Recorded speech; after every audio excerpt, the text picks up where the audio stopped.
I love Kasba. কসবার মধ্যে এত সুন্দর একটি পার্ক হয়েছে। এই পার্কটি এখানকার মানুষরা মিনি সাজেক হিসাবে এর নামকরণ করা হয়েছে। আর মিনি সাজেক এই কারণে এই জায়গাটির নাম করা হয়েছে, পার্কটি যেহেতু পাহাড়ের উপর গড়ে উঠেছে আর পাহাড় থেকে একেবারে সাজেকের মতনই ফিল্টার ভিউটা পাওয়া যায়, সেই কারণে এই জায়গাটি মিনি সাজেক হিসেবে পরিচিত। আসলে যারা কখনো সাজেক যেতে পারেন নাই বা সাজেক যেতে হলে ব্যয়বহুল খরচ হয় বা সময় অনেক লং সময় লাগে, তাদের জন্য এই জায়গাটি বেস্ট একটি জায়গা। যেহেতু কসবা উপজেলা ব্রাহ্মণবাড়িয়া জেলার মধ্যে পড়েছে, ইন্টারেস্টিং বিষয়টা এটাই যে ব্রাহ্মণবাড়িয়া থেকে এই জায়গাটি আসতে যতটা না সময় লাগে, কুমিল্লা শহর থেকে এই জায়গায় আসতে তার চেয়ে সময় অনেক কম লাগে।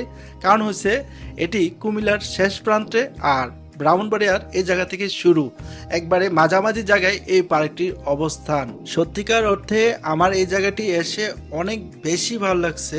আর বিশেষ করে পাহাড় যারা পছন্দ করেন তারা এই জায়গাটি আসলে আমার কাছে মনে হয় অনেক বেশি ভালো লাগবে।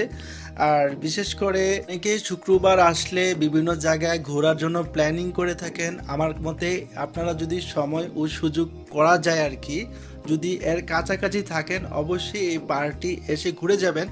পরিবার প্রিয়জন এখানে আসলে আপনাদের অনেক বেশি ভালো লাগবে।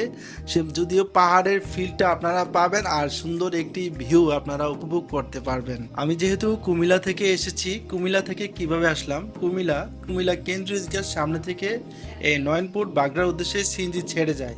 সেখান থেকে আমি সিএনজি নিয়ে নয়নপুরে আসলাম। নয়নপুর বাগড়ায় একটা ব্রিজ, মানে এই ব্রিজটা একটু হেঁটে গেলে আপনি ওই পাশে আসতে বাগড়া, ওই বাগড়া থেকে আপনি একটি মিশুকে করে এই মিনি সাজেকে সরাসরি চলে আসবেন। প্রকৃতির অপরূপ সৌন্দর্য দেখতে চাইলে এই জায়গাটি অনেক বেস্ট।